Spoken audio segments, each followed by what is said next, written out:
Ophtalmologue et passionné de nouvelles technologies, je reçois aujourd'hui le docteur Jean-Michel Muraté. Bonjour à tous, c'est un grand plaisir de vous retrouver pour ce nouvel épisode de Vision d'Expert. Je suis Sébastien, l'hôte de ce podcast dont l'objectif est d'apprendre, de progresser au contact de ceux qui font l'ophtalmologie d'aujourd'hui et de demain. Ancien responsable de centre ophtalmologique dans le sud de la France, je suis désormais consultant. J'aide des ophtalmologues à s'installer, je réalise des audits avec préconisation, je recrute et je forme des responsables de centre et je forme les médecins et leurs managers sur de nombreuses thématiques comme l'optimisation de la cotation et le développement de leur chiffre d'affaires. Aujourd'hui, nous déroulons 30 ans d'évolution technologique en ophtalmologie. De l'informatisation, de la consultation à l'IA, en passant par l'OCT, l'OCTA ou la rétinographie grand champ, le docteur Muraté nous partage sa vision des choses. Je ne vous en dis pas plus, je vous laisse regarder l'interview et je vous retrouve juste après pour la conclusion. Voilà, l'enregistrement est lancé. Notre invité aujourd'hui, le docteur Muraté, la légende.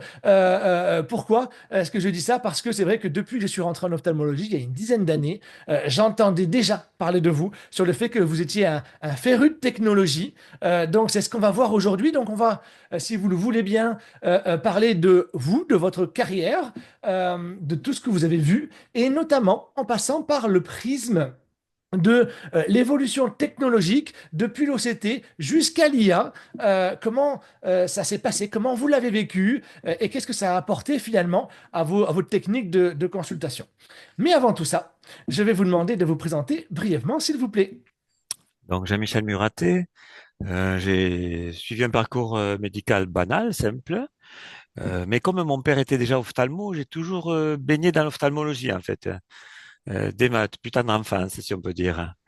Mais la technologie de l'époque, des années 60-70, ça n'a rien à voir avec ce qu'il y a aujourd'hui, bien sûr. Donc, j'ai été CES, je n'ai pas fait l'internat, j'étais CES à l'époque. Et voilà, j'ai passé ma thèse en 1986. Et le sujet de ma thèse, c'était l'usage de la micro-informatique en ophtalmologie, D'accord. en 86. Alors, c'est vous dire que les choses ont beaucoup évolué depuis, mais ça m'a toujours intéressé. Ça m'a toujours intéressé puisque je travaillais pour des sociétés informatiques en 84, 85, 86. Je travaillais pour Apple à l'époque. Oui, j'ai vu que vous Euh, avez été ouais, développeur. ouais, Pour rappel, c'était dans quel contenu vous produisiez? des bases de données. Alors, on programmait en Pascal, qui est complètement abandonné maintenant, mais dans les bases de données de l'époque, c'était vraiment intéressant. C'était un peu le Far West, mais c'était vraiment intéressant. Et depuis la naissance du Mac, le Mac est né le 24 janvier 84. J'ai toujours travaillé un peu dans cet environnement. D'accord. Voilà. C'est d'ailleurs à cette occasion que j'ai fait rentrer le premier Mac au CHU de Toulouse, en 85, je crois. Et il a fallu passer devant une commission parce que c'était du matériel étranger. Eh oui. À l'époque, il n'y avait que du Bull français, des Questar 400, des horreurs, quoi.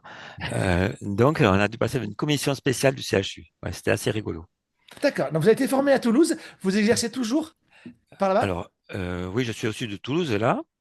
À l'époque, j'étais aussi attaché au CHU de Toulouse, mais attaché dans le cadre de l'informatique. D'accord. J'étais m'occupé des ordinateurs, en fait, du CHU de Rangueil à l'époque, voilà. Et donc, voilà, j'ai toujours baigné là-dedans et c'est toujours intéressant. Il y a eu des progrès extraordinaires, extraordinaires, tant dans l'informatique que dans l'imagerie. Ça. Il faut savoir qu'autrefois, en fait, l'ophtalmologie était très peu considérée. Je sais que quand mon père a été ophtalmo, il s'était très déconsidéré. Les matières prestigieuses, c'était la chirurgie digestive, la chirurgie osseuse, l'ophtalmologie, personne ne voulait le faire. D'accord. Donc, du coup, le choix aux ECN, c'était pas les mêmes. Ça a beaucoup changé. Ouais, maintenant, c'est le contraire. Maintenant, c'est les premiers qui prennent ophtalmo quand ils peuvent. Voilà. Donc, puis une évolution technologique extraordinaire aussi. D'abord avec, bien sûr, l'OCT, C'est ça. puisque moi, j'ai acheté le mien en 2008. Et à cette occasion, j'avais fait un achat groupé d'OCT qui nous a permis d'avoir des machines pas trop chères pour l'époque. Et vraiment, on a performé beaucoup grâce à ce matériel. D'accord. Donc, du coup, OCT pour les plus novices d'entre nous, tomographie à cohérence optique, ça sert à quoi et comment vous faisiez avant? Alors, à quoi ça sert? Ça sert à voir la rétine dans tous ses détails, ainsi que la cornée. Ça donne une vue in vivo fantastique de la coupe de la rétine. Euh, Avant, comment on faisait? Avant, on était dépourvu, mais on ne le savait pas. On faisait rien. Il n'y avait pas de traitement des DMLA. On ne faisait pas grand-chose. on regardait au fond de l'œil avec une loupe, un biomicroscope. On décrivait ce qu'on voyait, mais on ne pouvait pas aller dans la rétine. Tandis que maintenant, avec l'OCT, on peut vraiment pénétrer à l'intérieur de la rétine, ce qui est assez fantastique. Ouais, les images sont extraordinaires actuellement. Ouais. Alors, j'ai l'impression que l'OCT a été un vrai virage pour l'ophtalmologie. Alors, évidemment, pour la technique, pour la capacité à voir à l'intérieur de l'œil et donc, du coup, à dépister des maladies. Mais attaché à l'OCT, il y a eu la cotation, Ouais. une cotation très importante qui a fait que, est-ce que c'est, je me fais des idées ou j'ai l'impression que, alors même si la machine avait un coût très important, Ouais. mais j'ai l'impression aussi qu'à ce moment-là, les ophtalmos se sont rendus compte il devenait assez nécessaire de se grouper et que c'est à ce moment-là qu'on démarrait vraiment les regroupements d'ophtalmos. Oui, oui, parce que c'était des machines qui coûtent environ 100 000 euros, hein. Je me souviens du prix de l'époque. En 2008, j'avais acheté 100 machines. Elles coûtaient entre 90 000 et 100 000 euros chacune. Ça fait des sommes vraiment importantes, hein. Après, la cotation aussi a permis de financer un peu ces achats, mais la cotation a été modifiée par la suite. C'est ça, parce qu'au départ, on pouvait faire les deux yeux. Voilà.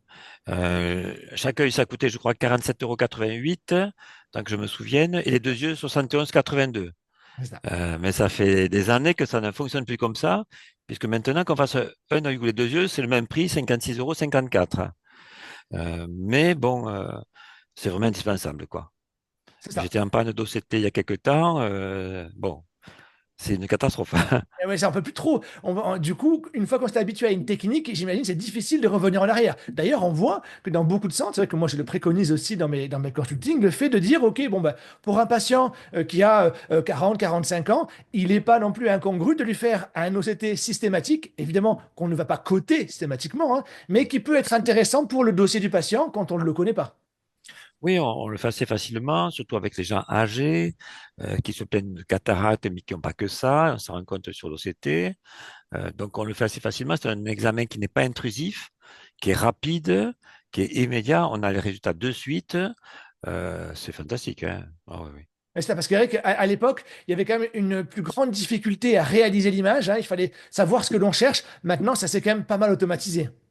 Et puis aussi, on fait beaucoup moins d'angiographie fluorescéinique actuellement, puisqu'on peut faire des angios-CT chez les diabétiques, par exemple, sans constamment faire des angios comme on faisait autrefois.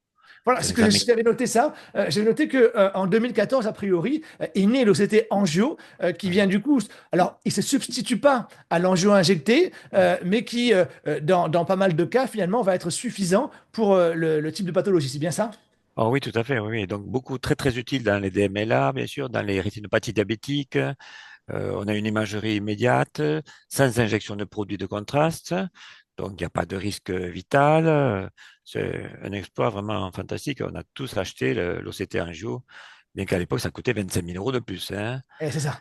Voilà, mais vraiment, ça a été un apport extraordinaire, hein. Oui. Comment vous avez fait le tri entre les différentes marques, les Zeiss, les Nidec, les EBC, les Optovue? Comment vous faites le tri? Vous testez tout? Alors, on a regardé la capacité de l'appareil et le prix de l'appareil et la maintenance. Parce que vraiment, il y avait des différences importantes en 2008 entre un Optovue, par exemple, et un Zeiss. D'accord. Donc, on a négocié, mais c'était assez rude un petit peu. Certains constructeurs ne voulaient pas baisser les prix D'accord. du tout. Qu'on achète un appareil ou 100 appareils, ils nous disaient, c'est le même prix. Rappelez-nous dans quel cadre vous avez acheté des 100 Ben, j'ai fait un achat groupé.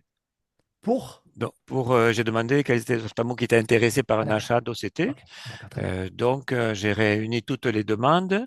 On a acheté plusieurs matériels, on n'a pas acheté qu'une marque, hein. Mais on a acheté beaucoup d'Optovue à l'époque, hein, parce que les prix étaient un peu plus faibles. Ils étaient vraiment, c'est un peu les nouveaux à l'époque, en 2008. Et donc, on a été vraiment intéressé par cette proposition. On a acheté, donc, c'est vrai, beaucoup plus d'Optovue que d'autres marques plus célèbres et plus habituelles, hein. Ouais. D'accord. Il y avait une maintenance qui Quelque n'était chose. pas très chère. C'était, ouais. D'accord. Très bien.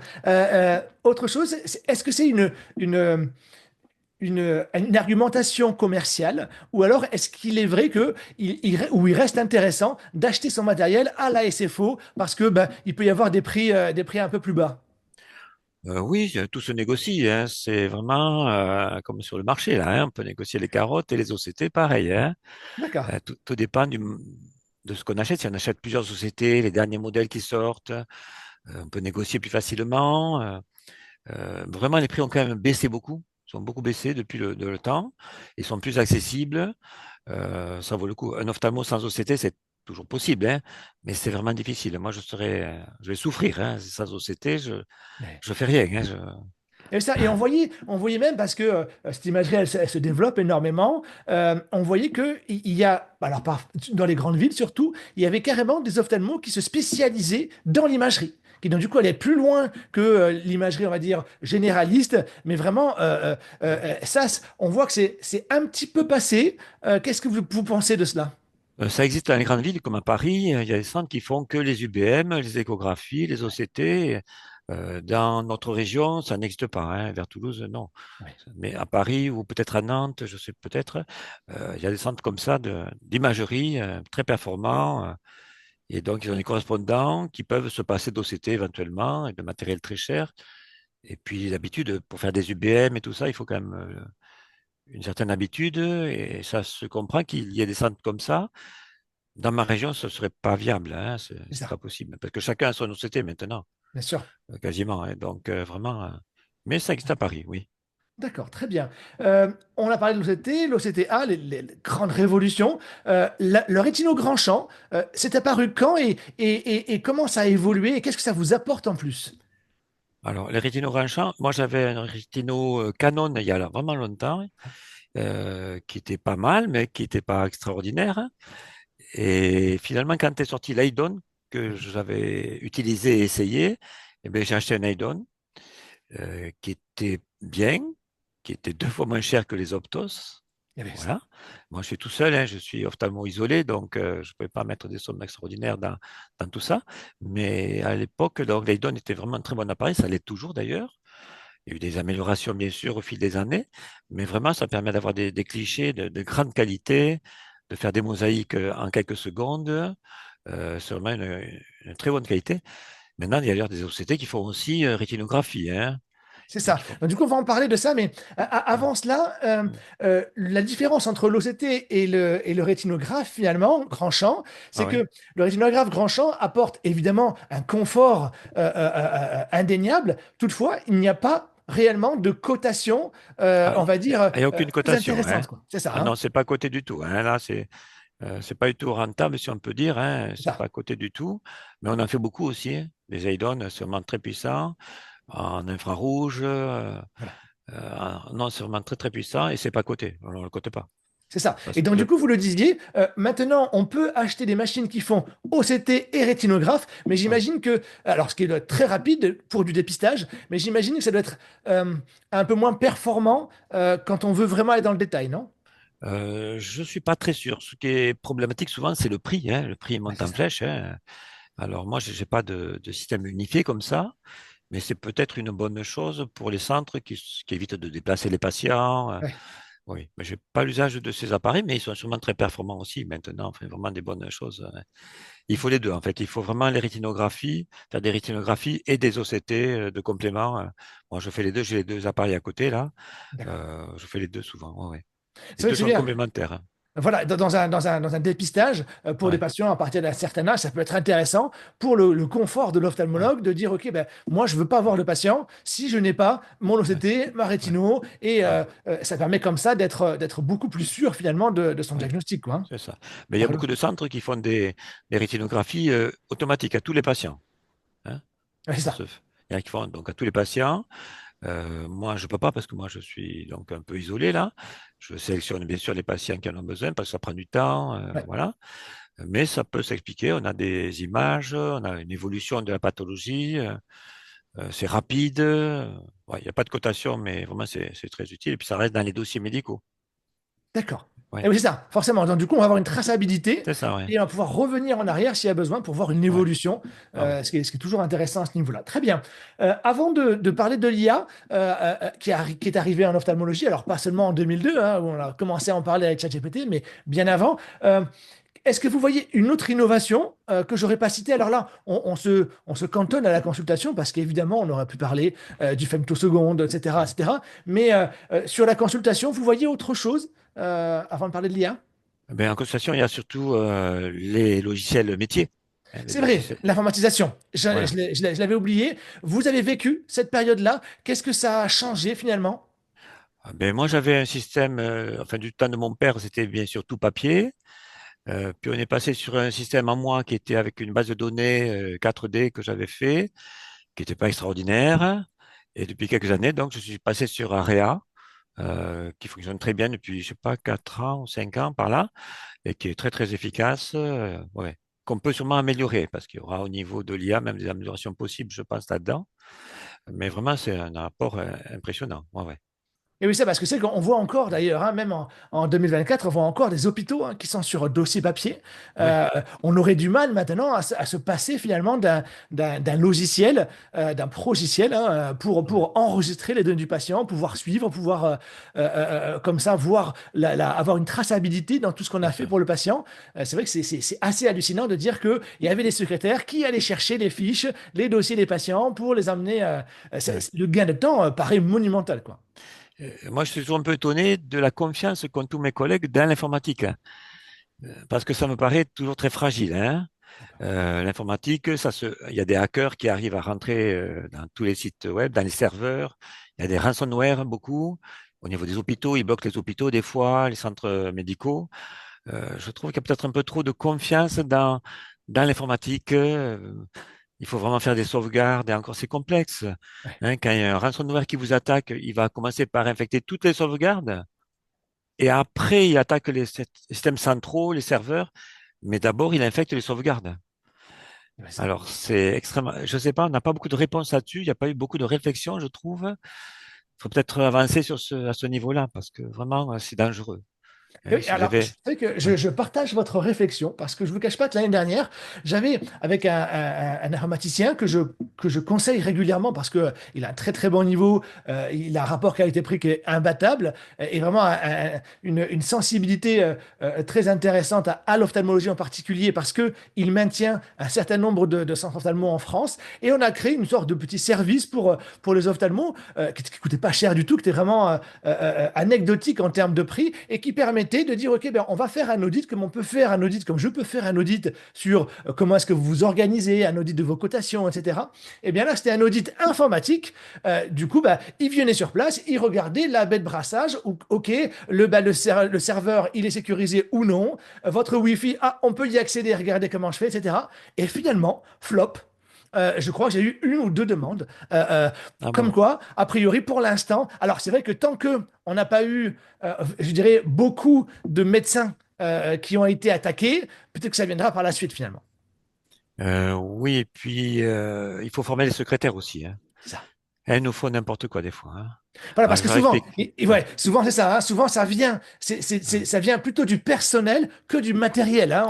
On va lire un mail et puis hop, on ouvre la pièce jointe, c'est terminé. Ah ben, j'ai eu les deux soucis, moi, hein. D'accord? J'ai eu un souci matériel, mon réseau n'a pas marché pendant un jour et demi. J'ai mis un jour et demi pour comprendre pourquoi il marchait pas.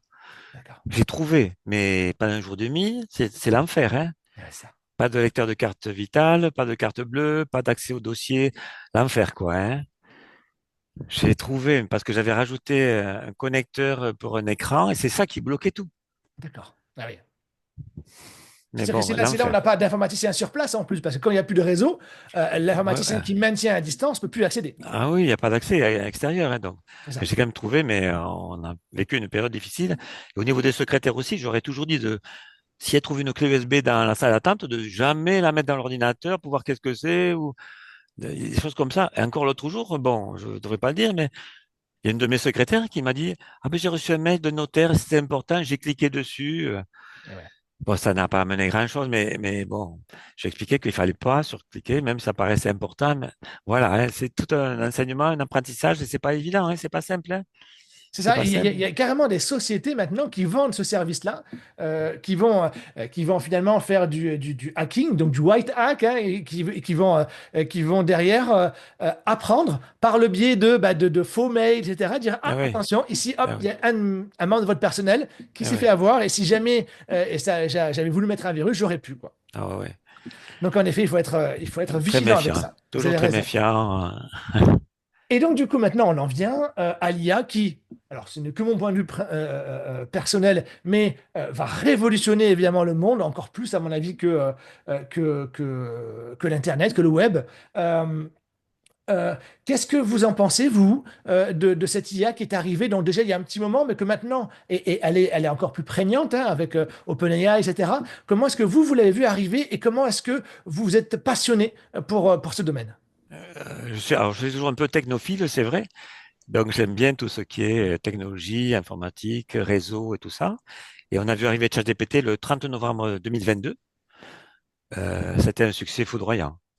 Des dizaines de millions d'inscrits dès le premier mois. C'était fantastique, hein. Et du coup, je connais bien ChatGPT depuis enfin, depuis ce temps-là. Et on a vu émerger beaucoup d'IA nouvelles dans tous les domaines, hein. Dans tous les domaines, que ce soit la mode, l'architecture, la sécurité, la médecine, bien sûr. Mais ça évolue, et puis ça évolue toutes les semaines. C'est ça. J'ai du mal parfois à suivre les nouveautés, Ouais. hein, parce que je suis une quinzaine d'IA là que je connais bien, mais ça évolue vite, hein. Dans Et la oui, ça. vidéo, ouais, Il y a tous les domaines. Pour rester en ophtalmo, on ouais. voit évidemment une application sur le dépistage. Hein, on fait des rétinographies. Évidemment, l'IA aura vu des millions et des millions de clichés positifs, négatifs. Donc, du coup, pourra donner des informations comme ça. De plus en plus d'ophtalmos font appel à ce type d'IA. On a vu aussi, je ne sais pas si vous connaissez Kali de Dr Jayan, hein, qui, lui va être carrément une intelligence artificielle de conversationnelle, hein, encore plus haut qu'un bot finalement, avec le patient, qui donc du coup va maintenir une relation avec le patient où il pourra poser des questions, avoir ses réponses en direct, et si jamais la question est trop complexe, eh bien, ce sera orienté. Euh, est-ce que quelle est selon vous l'application en ophtalmologie la plus importante qui est déjà présente aujourd'hui ou qui pourra arriver? Pour l'instant, je pense que c'est ChatGPT, D'accord. hein, qui coûte 20 dollars par mois. Mhm. Il y a une nouvelle version qui vient de sortir, la ChatGPT Pro, qui coûte 200 dollars par mois, qui est Et qui sortie change quoi? il y a 3-4 jours, elle est sortie. Plus D'accord. rapide, plus efficace. Je ne sais pas ce que ça vaut vraiment. Il y a depuis 3 jours, je crois, ou 2 jours, hein. C'est tout D'accord. récent. Mais ça coûte 200 dollars par mois. C'est donc 10 fois plus cher. Est-ce que ça le vaut? Je ne sais pas. Sans doute, oui, non, c'est pas trop. Bon, on voit des chatbots qui émergent, comme celui du professeur Souyed, hein. Oui. Là-bas, ça s'appelle Mon œil d'ailleurs. J'ai essayé, ça marche bien. Les gens sont sûrement intéressés et contents de l'utiliser. L'objectif du professeur Souliette, c'est quoi? C'est le C'est un pareil, chatbot de répondre aux patients pour des problèmes sur l'ophtalmologie, sur les maladies, sur les yeux rouges, sur qu'est-ce que c'est que ça et ça. Donc, il a mis en ligne il n'y a pas très très longtemps. Ça marche très bien, hein, ça marche très bien. Il y a peut-être des dérives qu'on peut craindre. Par exemple, aux États-Unis, on se rend compte actuellement qu'il y a des centres paramédicaux qui ouvrent avec des IA et ça coûte beaucoup moins cher ah oui. aux organismes de prise en charge de sécurité sociale, si on peut dire, puisqu'un dépistage IA de diabète, là-bas, ça coûte 45 dollars avec IA et 3 fois plus cher dans le privé. Oui. Et oui, parce qu'il y a pas d'humain. Et voilà. Il n'y a pas d'humain. Donc, ils sont en train de mieux rembourser, d'orienter certains patients vers les centres voilà, paramédicaux et non pas médicaux. D'accord, donc c'est la place du médecin qui peut être en jeu à terme, quoi. C'est ça, voilà. Après, le problème, c'est qu'est-ce qui se passe quand j'ai une pathologie, que l'IA me dit que c'est pas normal, qu'est-ce que j'en fais? C'est ça. Ouais, mais c'est apparemment une évolution américaine et peut-être un jour aussi en France. Je ne sais pas si ça se fera ça. Mais parce que les prix sont pas très élevés, quoi. Il y Et a oui, des ça. abonnements, c'est pas très élevé. Les centres s'abonnent pour pas très cher. À des IA, c'est accessible, quoi. C'est Ouais, ça, parce qu'on pensait au départ, on s'est dit, OK, l'IA va avoir du mal plus ou moins à percer parce qu'il faut en payer le coût. Et ouais, quelqu'un qui lit une rétino lui-même n'a pas de coût pour le faire. Si jamais on lui vend des abonnements extrêmement chers mensuellement ou à la rétino, il n'aura pas envie de le payer. Mais là, en l'occurrence, on voit que le coût devient dérisoire, quoi. bien sûr, bien sûr. D'ailleurs, il y a beaucoup de spécialités comme en radiologie. C'est Ils ont ça. déjà intégré l'IA tout le temps. Tous leurs clichés de radiologie conventionnelle sortent avec la vie de l'IA, tous. Mais ça. Il y a 2 systèmes qui existent chez les radiologues. C'est fantastique. Je suis allé voir. C'est fantastique, hein. Mais bien sûr, l'IA ne connaît que ce qu'elle lui a appris. C'est Donc, si ça. on lui a appris les épanchements pleuraux, les fractures et tout ça, et pas la métastase, elle verra pas la métastase, hein. Donc, il y a des limites, mais ça peut évoluer beaucoup, surtout sur les IRM et les scanners. Ça ne marche pas bien pour l'instant, mais ça va arriver sûrement un de ces jours. Ça D'accord, marche comme ça beaucoup, beaucoup en anapath. Les anapathes s'en d'accord. servent beaucoup au niveau de la scénologie et des cancers du sein. Et leur souci à eux, c'est que il faut qu'ils numérisent des millions de lames et ça leur coûte cher. Ah oui, d'accord. Mais ça progresse beaucoup, beaucoup. J'en anapath aussi. Ouais, ouais, Et l'apprentissage a un coût, du coup, forcément. ouais. Ouais, ouais, ouais. Il faut numériser, mais ils le font. Et puis c'est fantastique. Les services d'anapath de Paris sont étonnés, d'après ce que j'ai lu, hein, de la qualité des résultats. D'accord. Après, c'est vrai que ça peut changer aussi le rapport du praticien avec son patient. Moi, je le vois dans un cas assez concret, hein, où j'ai été faire un IRM du genou. Et donc, du coup, bah, évidemment, sur le résultat de l'IRM, je comprends rien à tout ce qui est noté, parce que c'est extrêmement technique. Et d'ailleurs, on se demande pourquoi. Parce que il m'a suffi de faire un copier-coller du texte sur ChatGPT en lui demandant de m'expliquer de façon avec des mots simples, et il me l'a expliqué très bien, avec le même nombre de... Donc du coup, quand j'ai été voir mon médecin du sport, ben, j'ai pu lui expliquer plus ou moins ce que j'avais selon ChatGPT et selon cela. Du coup, est-ce que ça peut ne pas mettre un petit peu en porte-à-faux le médecin sur ça, ou le patient vient en posture un peu de sachant au bout d'un moment? Oui, mais ça se faisait déjà avec Google Ouais, c'est autrefois, vrai. hein. Mais il y a Search GPT qui est aussi puissant, même plus puissant.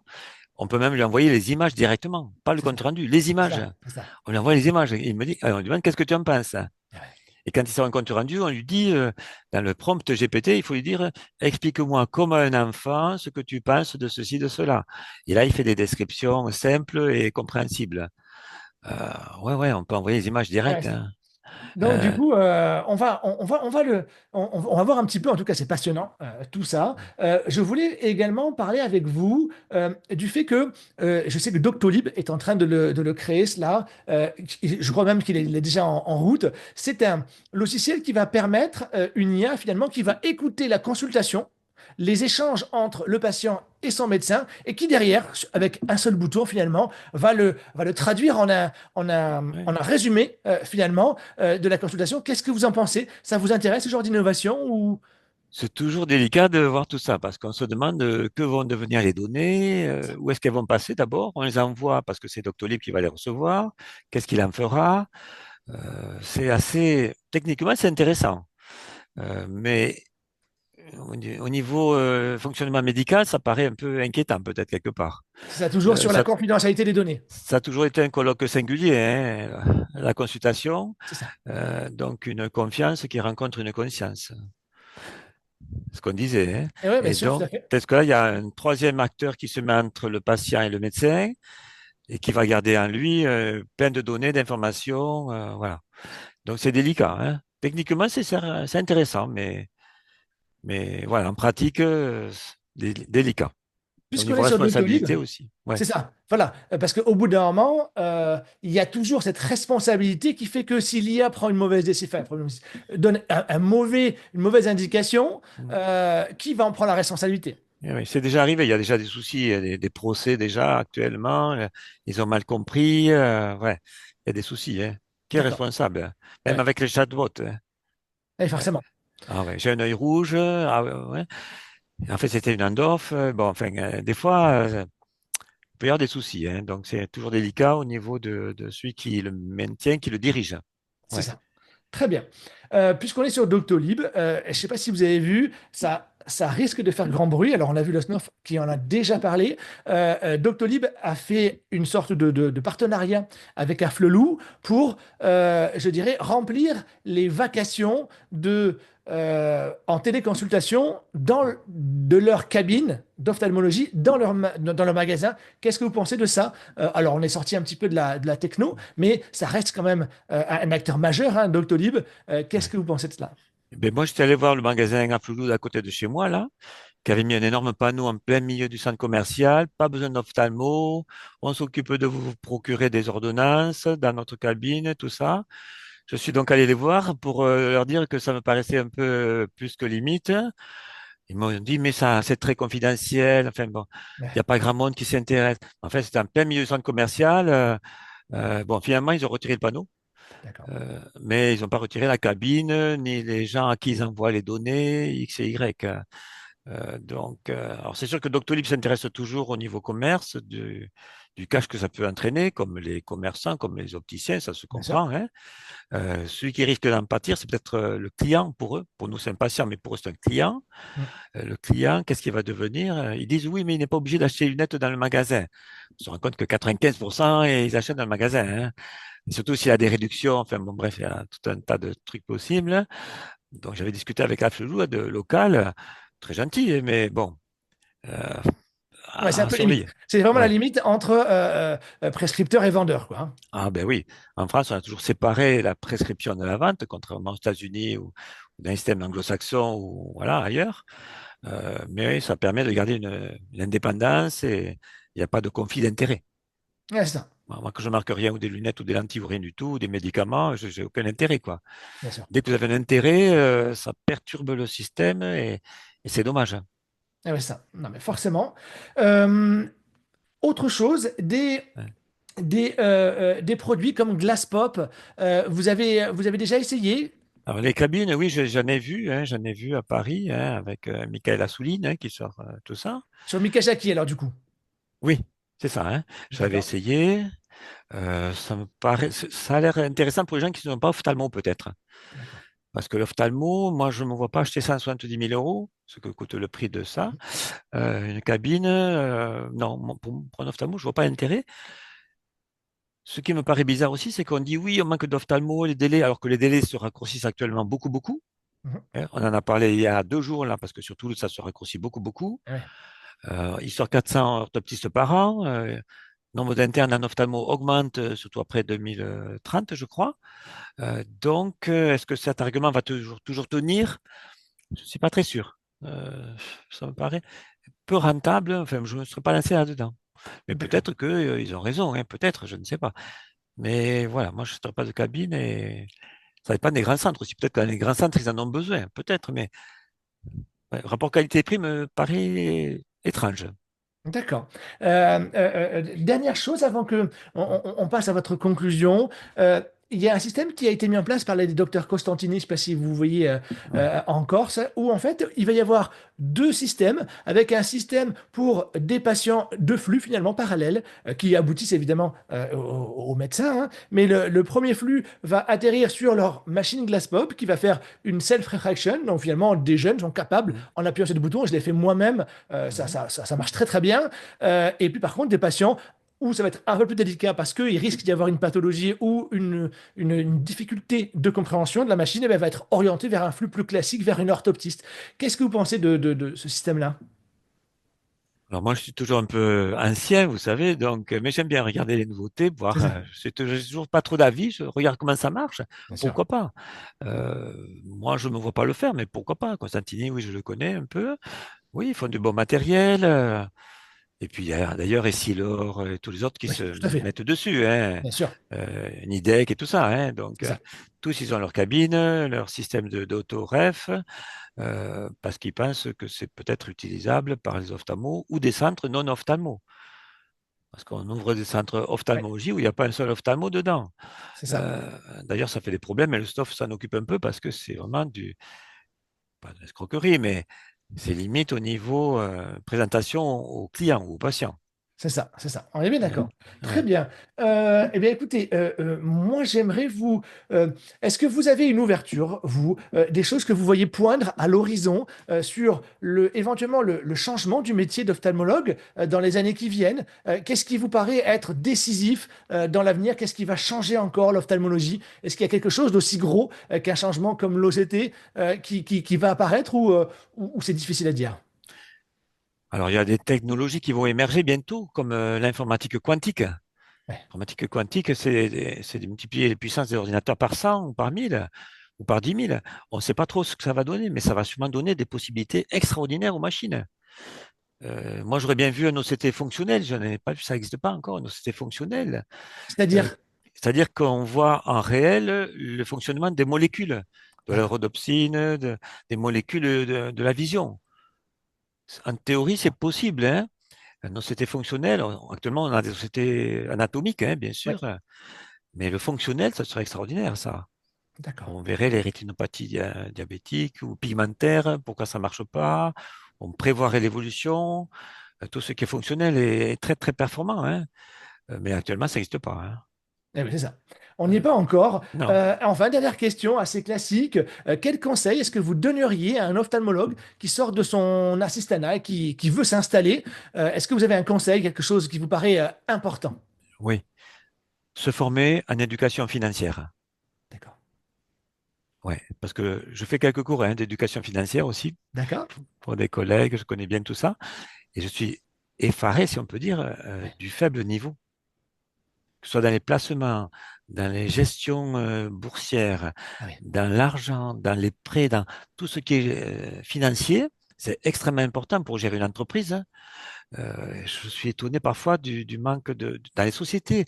Quelle société créer, comment la former, est-ce qu'il faut faire une holding ou pas, ou la localiser. Enfin, il y a un tas de choses à apprendre. C'est un métier à part d'entrepreneur, hein, mais qui est capital à mon avis, et que je trouve les jeunes, ils sont pas trop formés là-dessus. Alors, c'est C'est vrai bien. que de Ouais, plus en plus maintenant, on va recruter des responsables centres, hein, c'est ce que je fais très très régulièrement, mais ça n'exclut pas le fait que l'ophtalmo reste un entrepreneur et donc du coup, il doit être capable de comprendre en effet comment est-ce que je vais aller négocier, comment est-ce que je ouais, vais placer finalement l'excédent de ma CELARL ouais. via une holding, pourquoi pas, enfin des choses comme ça, quoi, c'est vrai. Et puis la loi change tout le temps, donc il faut être au courant. Donc on manque de support là-dessus, je trouve aussi, hein. On manque de support, d'information, de formation. Alors, c'est bien les OCT, et la DMLA et le glaucome, mais tout Ouais. le reste autour, c'est vraiment important pour la gestion du matériel, des locaux, du personnel. Bon, vous avez des DRH et tout ça, mais dans nos petites structures, je fais tout, moi. Ouais, c'est ça. Et Euh, surtout qu'on se rend compte que ça reste, c'est ce que je dis souvent. Alors c'est vrai que des fois on va dire oui, mais vous êtes très très porté sur la finance, mais je dirais que la finance, ça reste le nerf de la guerre. c'est À partir capital. du moment où Ouais, vous avez bien déterminé votre dépassement d'honoraires, vous savez combien vous pouvez faire de consultations, 45 en travaillant comme ça, mais 55 en travaillant comme ça, et ça dégage davantage de marge. Ça va permettre de d'investir davantage bien dans du sûr, matériel, dans de bien sûr. l'humain, hein, pour avoir peut-être au lieu d'avoir une seule orthoptiste, ben, on en aura deux, secrétaire pareil, et donc du coup tout ça, finalement, in fine, ça profite aux patients. Bien sûr, bien sûr. C'est Et puis, ça. ça donne plus de tranquillité aux médecins sur l'avenir. Qu'est-ce que seront les retraites dans 30 ans? On ne sait pas trop. C'est Donc, ça. si on leur apprend à gérer un peu mieux leur argent, peut-être qu'ils seront plus décontractés. Ils compteront pas que sur la CAMF, peut-être. Et ça, alors que les Américains sont mieux formés, je trouve, hein, Ah oui, parce qu'ils n'ont pas le choix. Ils n'ont pas de retraite c'est par ça. répartition, hein. Ouais. Donc, ils ont intérêt à se former un peu, sinon ils n'auront pas de retraite.